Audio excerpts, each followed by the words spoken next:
অবস্থান নারায়ণগঞ্জের দেওভোগ জিমখানা এলাকায় অবস্থিত, যেখানে পূর্বে একটি পরিত্যক্ত জলাশয় বা ডোবা ছিল। এটি দীর্ঘদিন ধরে ময়লা ফেলাসহ অপরিচ্ছন্নতা ও মশামাছির প্রজননের স্থান ছিল এবং আশেপাশে বেআইনি স্থাপনাগুলো মাদক ব্যবসার কেন্দ্রবিন্দু হিসেবে বিবেচিত হতো। পরিকল্পনা রাজধানী উন্নয়ন কর্তৃপক্ষ রাজুক ২০১০ সালে বিস্তৃত অঞ্চল পরিকল্পনা বা ডিটেইলড এরিয়া প্ল্যানে এই স্থানকে বিনোদন ক্ষেত্র হিসেবে চিহ্নিত করে। ২.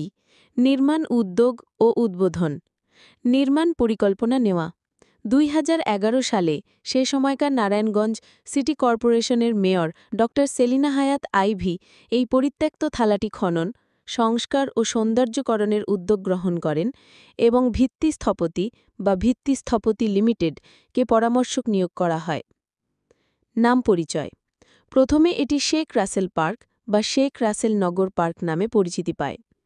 ২০১৭ সালের ১৪ নভেম্বর বঙ্গবন্ধু শেখ মুজিবুর রহমান মেমোরিয়াল ট্রাস্টের কাছে নামকরণের আবেদন করা হয় এবং ২০১৮ সালের ৭ এপ্রিল তা অনুমোদন লাভ করে। মূল্য ও আয়তন পার্কটির নির্মাণে প্রায় ৫৭ কোটি ৬৭ লাখ টাকা ব্যয় হচ্ছে এবং এর আয়তন প্রায় ১৮ একর। আনুষ্ঠানিক উদ্বোধন ২০২৩ সালের ১৪ নভেম্বর এই পার্ক উদ্বোধিত হয় এবং সাধারণ দর্শকদের জন্য উন্মুক্ত করা হয়।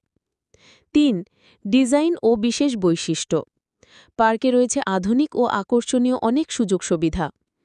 জলাশয় বা লেকের চারপাশে ওয়াকওয়ে, স্ট্রিট লাইট, সবুজ বৃক্ষ, সিটিং প্যাভিলিয়ন, ৪টি ভিউইং ডেট ও ৬টি ঘাটলা, নয়নাভিরাম ব্রিজ, উন্মুক্ত মঞ্চ, খেলার মাঠ, পাবলিক টয়লেট, পুরুষ ও মহিলা পৃথক, boat club, swimming pool, water garden, gymnastic club, dry fountain, skating zone, cycle lane ও চারুকলা ভবন।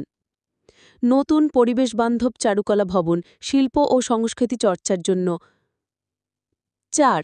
নাম পরিবর্তন নারায়ণগঞ্জ সিটি পার্ক পরিবর্তনের কারণ ২০২৪ সালের অগাস্টে শেখ হাসিনা সরকারের পতনের পর বিভিন্ন রাজনৈতিক ও সামাজিক মহলের দাবির প্রেক্ষিতে স্থান ও প্রশাসন বিভাগের নির্দেশনায় পার্কের নাম পরিবর্তনের সিদ্ধান্ত নেওয়া হয়।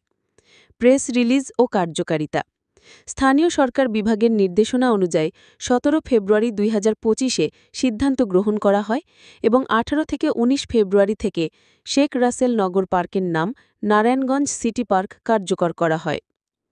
সারসংক্ষেপ বিষয় বিবরণ অবস্থান নারায়ণগঞ্জের দেওভোগ জিমখানা আগে ছিল পরিত্যক্ত জলাশয় বা ডোবা।